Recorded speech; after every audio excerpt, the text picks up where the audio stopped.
আমরা আসছি ফুলকপি বাগানে। তো এই যে দেখেন ফুলকপি, এই যে ফুলকপি, এই যে কপি।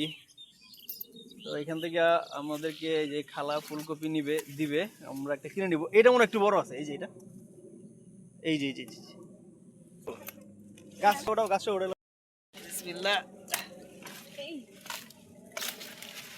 শাবাশ, গাছ সহ আজকে আমরা ফুলকপি উঠে ফেলাইলাম। আহ, এই যে অনেক সুন্দর ফুলকপি তুলে ফেলাইছি গাছ সহ। মাশাআল্লাহ, এগুলো সতেজ ফুলকপি, অরিজিনাল, কোনো ভেজাল নাই নাকি?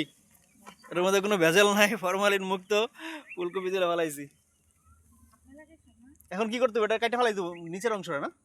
কেমনে কাটবো? এই ধরেন তো। না বাংলে মসুর দিলে ভেঙে দেবো। আলহামদুলিল্লাহ, অনেকদিন পরে ফুলকপি খেতে